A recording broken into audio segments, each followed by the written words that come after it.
Audio 1। पुस्तक यह कुरीतियाँ मिट रही हैं, मिटेंगी। लेखक वेदमूर्ति तपोनिष्ठ श्री राम शर्मा आचार्य। टॉपिक यह कुरीतियाँ मिट रही हैं, मिटेंगी।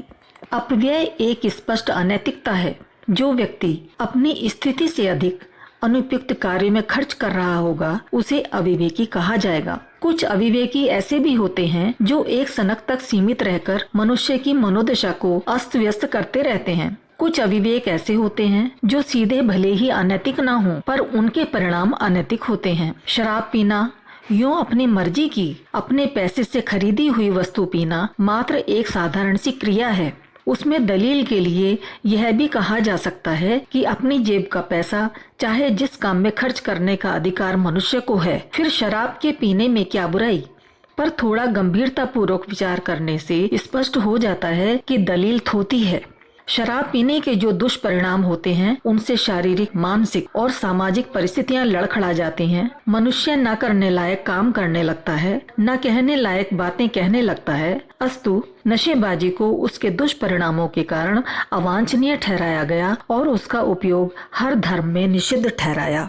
विवाहों में होने वाला अपव्यय यूं अपने पैसे को फूंक कर मनोरंजन करने के व्यक्तिगत अधिकार की सीमा में ही दिखाई पड़ता है। कहा जा सकता है कि मनुष्य अपनी कमाई का चाहे जो उपयोग करे, उसमें किसी का क्या आता जाता है। पर थोड़ी गंभीरता से सोचने पर यह स्पष्ट हो जाता है कि भारत जैसे गरीब देश में, जहां हर व्यक्ति की औसत आमदनी रोटी, कपड़ा, शिक्षा, दवा दारू, मकान जितनी अनिवार्य आवश्यकताओं को पूरा कर सकने जितनी भी नहीं है, वहाँ इस प्रकार का निरर्थक अपव्यय किया जाएगा तो उस लंबी रकम को जुटाने के लिए लोगों को अत्यधिक श्रम करने, अनिवार्य आवश्यकताओं में कटौती करने, अनीति पूर्वक पैसा जुटाने, ऋण ले लेने, उपयोग की आवश्यकताएं बस अनिवार्य आवश्यकताओं में कटौती करने, अनीति पूर्वक पैसा जुटाने, ऋण ले लेने, उपयोग की आवश्यक वस्तुएं बेच देने, कुछ समय के लिए बची हुई थोड़ी सी पूंजी को समाप्त कर देने जैसे अवांछनीय तरीके ही अपनाने पड़ते हैं।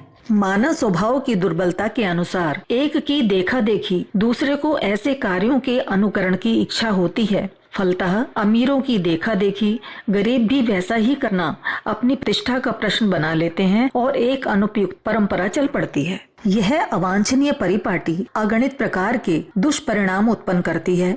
लड़के वालों का अनुचित लालच बढ़ता है। एक तो वैसे ही लालच को पाप का बाप माना गया है, फिर भी वह हराम में मिलने की संभावना हो तो आदमी और भी तेजी से पतित होता है। नौकरी में पैसा बढ़वाने के प्रश्न को लेकर मजदूर कभी मालिक की हत्या नहीं करते क्योंकि उनकी मांग के पीछे नैतिक आधार है। पर चोर डाकू तनिक से लोभ पर मनुष्यों की, छोटे छोटे बच्चों तक की हत्या कर डालते हैं क्योंकि उनकी मांग अनैतिक आधार पर अवलंबित है। अनैतिक मांग अनैतिक काम करने पर विवश करती है। व्यापार में नफा नुकसान होने पर मनुष्य उतना प्रसन्नचित्त नहीं होता जितना कि दहेज जैसी व्यापार में नफा नुकसान होने पर मनुष्य उतना प्रसन्नचित्त नहीं होता जितना कि दहेज जैसी हराम की कमाई के प्राप्त होने न होने पर। देखा जाता है कि यह लालच जहाँ पूरा नहीं होता वहाँ निर्दोष वधू को अकारण लोमहर्षक त्रास दिए जाते हैं। दहेज देना न देना लड़की के पिता पर निर्भर था, उसका दंड वधू को मिले,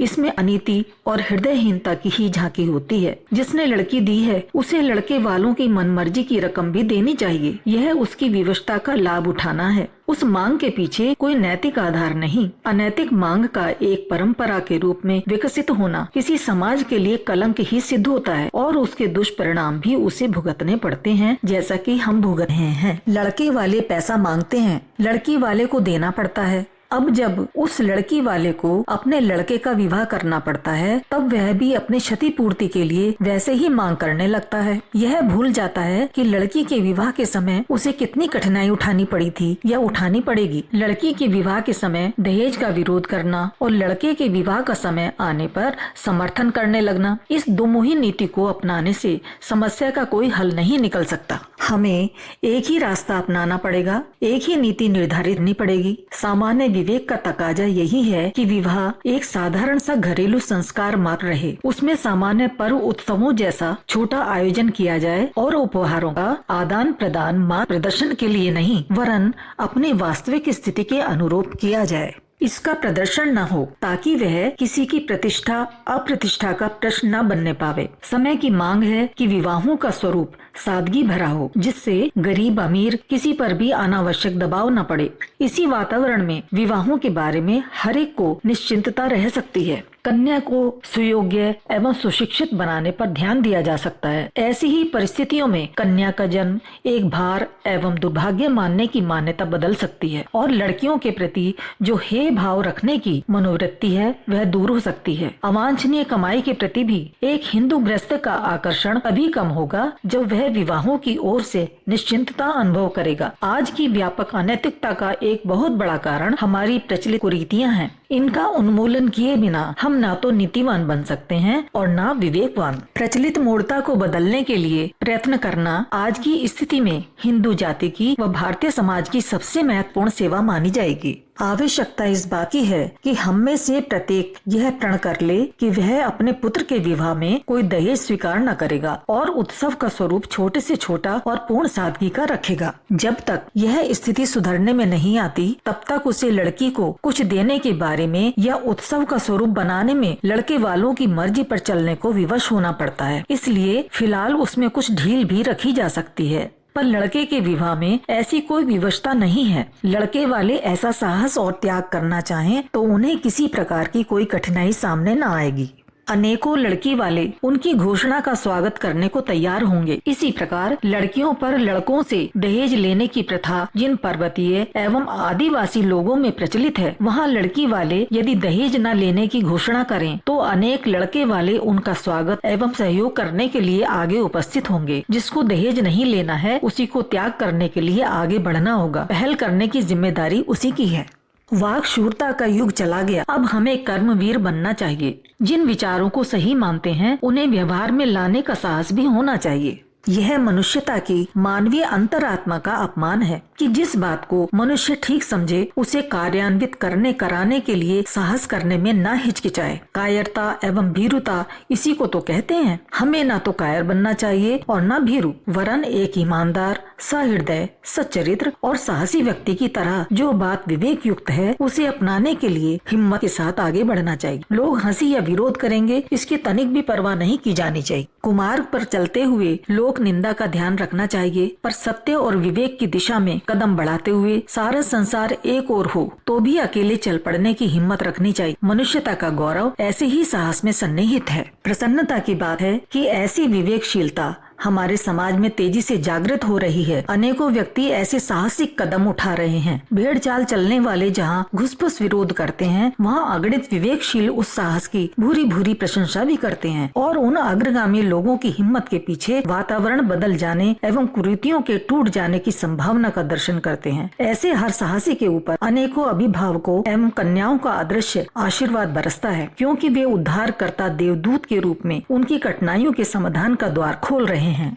समाचार पत्रों में कभी कभी ऐसे साहसिक समाचार छपते रहते हैं, यूं सभी घटनाओं का ना तो पता चलता है और ना वे अखबारों तक पहुंच पाती हैं, पर जो छपती हैं वे भी सर्वसाधारण के मन में आशा और उत्साह का संचार करती हैं। अनेक आदर्शवादियों ने यह मार्ग अपनाया है। कुरीतियों ने उनके पांव जकड़ने की कोशिश की है तो उन्होंने उनको तोड़ फेंकने का भी साहस किया है। घर वालों से लेकर भेड़चाल के समर्थक कायर पुरुषों के मिमियाने की परवाह न करते हुए जो लोग आदर्शवादिता के पथ पर बढ़ चलते हैं, उनसे लोगों को बड़ी प्रेरणा मिलती है। पिछले दिनों छपे हुए कुछ समाचारों के अनुकरणीय उदाहरण आगे देखिए।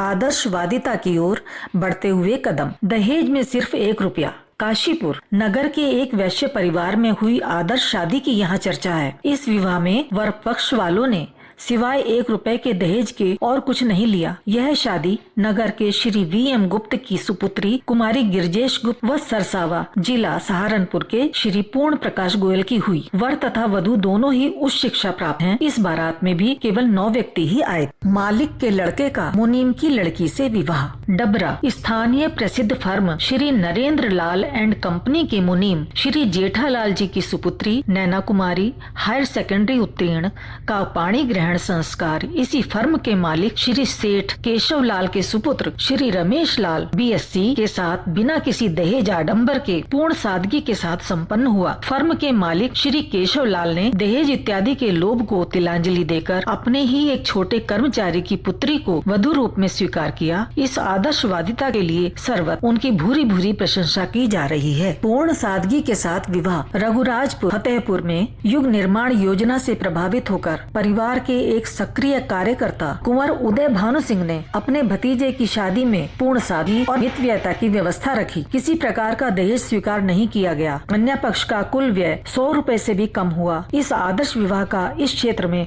बहुत प्रभाव पड़ा है। दूसरे अनेक लोग भी अब ऐसा ही अनुकरण करेंगे। 2.5 रुपए में विवाह। सुजानगढ़ के एक सुप्रसिद्ध संगीतज्ञ ने अपनी सुपुत्री का विवाह सादगी से किया। वर तथा वधू दोनों की ओर से दहेज प्रथा को समाप्त करने की घोषणा की गई। फलस्वरूप मद्दे के रूप में 1.25 रुपया तथा पहरावनी विदाई के अवसर पर 1.25 रुपया वधू परिवार की ओर से वर परिवार को भेंट स्वरूप दिया गया। इस प्रकार फिजूल खर्ची से बचकर एक आदर्श उपस्थित किया गया। 3 रुपए में पुत्र का विवाह। सीकर में नगर के प्रमुख वकील श्री प्यारेलाल माथुर ने अपने पुत्र की शादी में केवल 3 रुपए खर्च किए। अत्यधिक सादगी के साथ श्री माथुर के पुत्र ज्योति प्रसाद का पाणी ग्रहण संस्कार सीकर तहसील के एक गिरदावर श्री नंदलाल की पुरी के साथ संपन्न हुआ। दहेज तथा अन्य सामाजिक कुरीतियों का तो सर्वथा त्याग किया ही गया था, किंतु गाजे बाजे तथा घोड़े की सवारी तक का बहिष्कार किया गया। दूल्हा साधारण वेशभूषा में अपने घर से पैदल ही दुल्हन के घर गया। विवाह के पश्चात नव दंपति तांगे में श्री माथुर के निवास स्थान तक आए और इसी के किराए के 3 रुपए लग गए। लड़की के पिता को जो कुछ व्यय करना पड़ा वह अतिथियों के स्वागत सत्कार में ही करना पड़ा। आदर्श विवाह। अलवर में गुजर पाड़ी के ठाकुर हरनाथ सिंह ने अपनी पुत्री रतन कुमारी का पाणी ग्रहण चांदपुर जिला बुलंदशहर के ठाकुर मान सिंह के पुत्र जसवंत सिंह के साथ बड़ी सादगी के साथ किया। वर पक्ष ने कोई दहेज नहीं लिया। शादी एक ही दिन में संपन्न हो जाने से लड़की वालों पर भी आर्थिक दबाव नहीं पड़ा। रिश्तेदारों के विरोध का ध्यान न देकर भी दोनों पक्षों ने जो साहस का परिचय दिया है, विचारवान लोगों ने उसकी बड़ी प्रशंसा। लड़का हाई स्कूल पास है और लड़की इस वर्ष हाई स्कूल की परीक्षा दे। इस विवाह ने यहाँ के लोगों की आंखें खोल दी हैं। दोनों पक्षों ने यह समझौता युग निर्माण योजना से प्रभावित होकर किया।